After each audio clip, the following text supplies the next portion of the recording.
नमस्कार दोस्तों, आइए जानते हैं दिल्ली की आज की फटाफट बड़ी खबरें।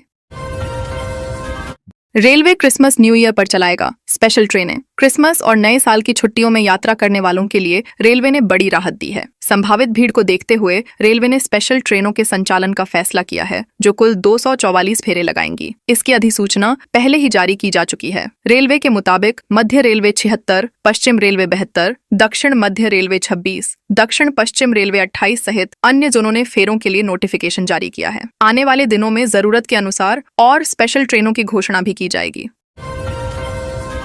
दिल्ली के सरकारी स्कूलों में लगेंगे 10,000 एयर प्यूरीफायर। दिल्ली सरकार ने प्रदूषण से निपटने के लिए बड़ा कदम उठाते हुए सरकारी स्कूलों में 10,000 एयर प्यूरीफायर लगाने का फैसला किया है। इसके लिए टेंडर भी जारी कर दिया गया है। शिक्षा मंत्री आशीष सूद ने कहा कि सरकार पीआर गतिविधियों के बजाय लंबी अवधि के समाधान पर काम कर रही है। उन्होंने बताया कि क्लासरूम में एयर प्यूरीफायर लगाने के साथ वेस्ट टू गैस जैसे प्रोजेक्ट्स भी शुरू किए गए हैं। सरकार का दावा है कि ये फैसले बच्चों के स्वास्थ्य को ध्यान में रखकर लिए गए हैं।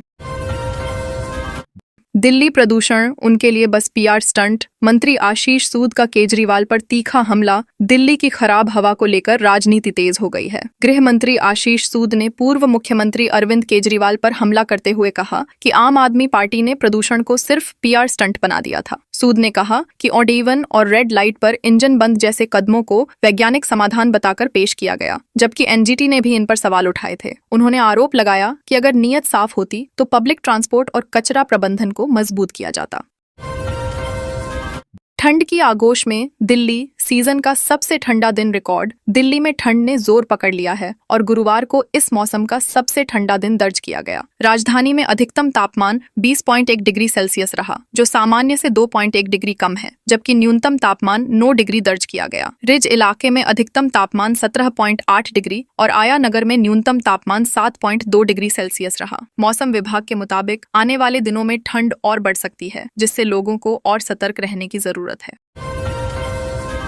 दिल्ली मेरठ एक्सप्रेसवे के फेज 5 का काम पिछड़ा। दिल्ली मेरठ एक्सप्रेसवे के 5वें चरण का काम तय समय पर पूरा नहीं हो पाया है। यह फेज दिसंबर तक पूरा होना था, लेकिन अब इसके लिए 5 से 6 महीने और लग सकते हैं। अधिकारियों के अनुसार करीब 80% काम पूरा हो चुका है। किसानों के विरोध और मुआवजे के विवाद के चलते गाजियाबाद और मेरठ क्षेत्र में निर्माण कार्य कई बार रुका। यह खंड शाकरपुर से लेकर चंदसारा और जैनुद्दीनपुर गांवों तक फैला है, जिससे हजारों यात्रियों को राहत मिली। दिल्ली की सड़कों पर सुरक्षित होगा सफर। दिल्ली में सफर को सुरक्षित बनाने के लिए केंद्र सरकार ने बड़ा कदम उठाया है। लोकसभा में बताया गया कि राजधानी के 64,000 से अधिक सार्वजनिक वाहनों में व्हीकल लोकेशन ट्रैकिंग सिस्टम और पैनिक बटन लगाए जा रहे हैं। ये system command and control centre से जुड़े होंगे, जिससे इमरजेंसी में तुरंत मदद मिल सकेगी। सभी डीटीसी बसों में यह सुविधा पहले से मौजूद है, जबकि टैक्सी और ऑटो में इंस्टॉलेशन का काम तेजी से चल रहा है। इससे यात्रियों की सुरक्षा और निगरानी दोनों मजबूत होंगी।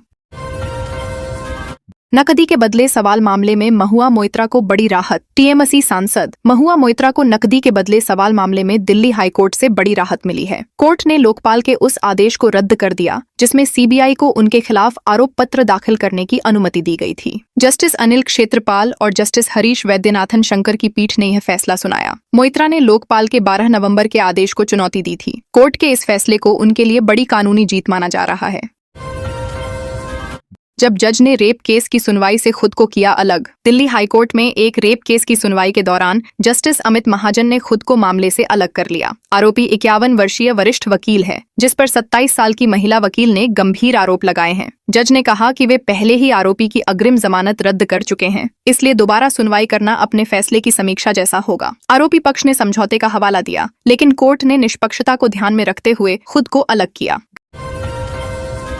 ग्रेटर नोएडा के 5 गांवों के भूजल में कैंसर बढ़ाने वाले केमिकल मिले। ग्रेटर नोएडा के 5 गांवों के भूजल में खतरनाक स्तर पर जहरीले केमिकल मिलने से चिंता बढ़ गई है। गलगोटिया यूनिवर्सिटी और एकेटीयू के संयुक्त अध्ययन में पानी में क्रोमियम की मात्रा सुरक्षित मानक से करीब 60 गुना अधिक पाई गई। इसके साथ ही कैडमियम जैसी विषैली धातु भी मिली है, जो लंबे समय तक सेवन करने पर कैंसर जैसी गंभीर बीमारियों का कारण बन सकती है। यह शोध अंतर्राष्ट्रीय जर्नल में प्रकाशित हुआ है और प्रशासन के लिए चेतावनी माना जा रहा है।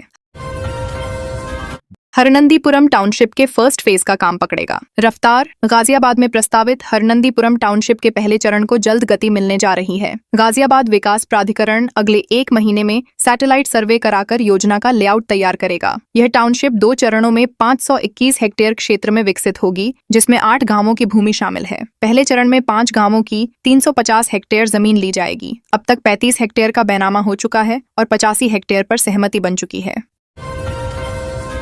कर्मचारियों की कमी से जूझ रहा दिल्ली का चिड़ियाघर। दिल्ली के राष्ट्रीय प्राणी उद्यान में कर्मचारियों की सुरक्षा को लेकर गंभीर सवाल खड़े हो गए हैं। दैनिक वेतनभोगी कर्मचारी भैरों प्रताप सिंह पर बोनट बंदर के हमले में वह गंभीर रूप से घायल हो गए। परिवार का आरोप है कि प्रशासन ने सिर्फ प्राथमिक उपचार कर बेहोशी की हालत में उन्हें घर भेज दिया। बाद में राम मनोहर लोहिया अस्पताल में इलाज कराया गया। पीड़ित की पत्नी ने पुलिस में शिकायत दी है और प्रशासन पर लापरवाही के आरोप लगाए हैं। दिल्ली में कोहरे का फिर रफ्तार पर वार। दिल्ली और उत्तर भारत में छाए घने कोहरे ने एक बार फिर हवाई यातायात को प्रभावित किया है। एयर इंडिया, इंडिगो और स्पाइसजेट ने यात्रियों के लिए ट्रैवल एडवाइजरी जारी की है। दिल्ली एयरपोर्ट ने भी यात्रियों को फ्लाइट स्टेटस पहले जांचने की सलाह दी है। मौसम विभाग के अनुसार सफदरजंग में दृश्यता 0 जबकि पालम में 50 मीटर दर्ज की गई। एयरलाइंस ने चेताया है कि कोहरे का असर पूरे फ्लाइट नेटवर्क पर पड़ सकता है।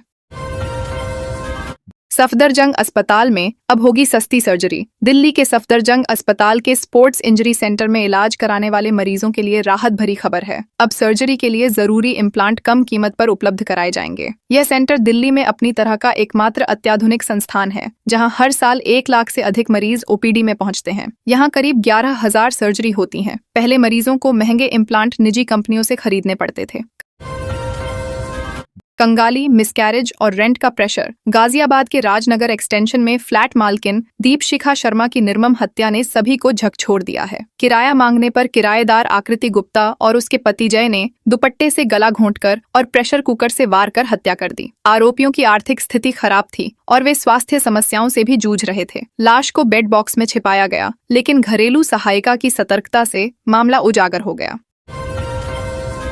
गुरुग्राम में 100 की स्पीड से दौड़ रही ट्रेन के आगे कूदा कपल। गुरुग्राम के गढ़ी हरसरू रेलवे स्टेशन के पास एक दंपति ने तेज रफ्तार ट्रेन के सामने कूदकर आत्महत्या कर ली। दिल्ली से राजस्थान जा रही स्वर्ण नगरी एक्सप्रेस करीब 100 किमी प्रति घंटे की रफ्तार से गुजर रही थी। टक्कर इतनी भयानक थी कि पुरुष का शव करीब 100 मीटर तक घिसटता चला गया। महिला की भी मौके पर ही मौत हो गई। जीआरपी के अनुसार दोनों की पहचान समाचार लिखे जाने तक नहीं हो।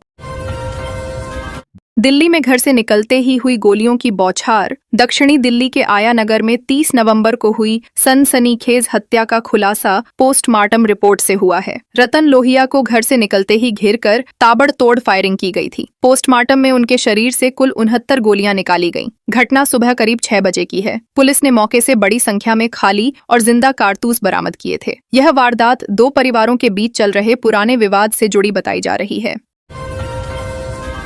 यमुना सिटी के 6 सेक्टरों में 130 औद्योगिक भूखंडों का आवंटन निरस्त करने की तैयारी। यमुना विकास प्राधिकरण 6 सेक्टरों में 130 औद्योगिक भूखंडों का आवंटन रद्द करने की तैयारी में है। इन आवंटियों ने नोटिस मिलने के बावजूद भूखंडों की रजिस्ट्री नहीं कराई। 21 नवंबर को 366 आवंटियों को नोटिस दिए गए थे, जिनमें से केवल 76 ने रजिस्ट्री कराई। 130 आवंटियों ने न तो जवाब दिया और न ही दस्तावेज जमा कराए। अब प्राधिकरण जल्द कार्रवाई की तैयारी में है। अमेरिका। गुरुग्राम पुलिस ने अंतर्राष्ट्रीय नशा तस्करी गिरोह का खुलासा करते हुए इनामी आरोपी लखबीर सिंह को गिरफ्तार किया है। आरोपी पाकिस्तान से मादक पदार्थ मंगवाकर कुरियर के जरिए अमेरिका भेजता था। 2023 में DHL एक्सप्रेस के एक पार्सल से 842 ग्राम अफीम बरामद हुई थी। पार्सल च्यवनप्राश के डिब्बों में छिपाकर भेजा गया था। आरोपी तब से फरार था और उस पर 5,000 रुपए का इनाम घोषित था।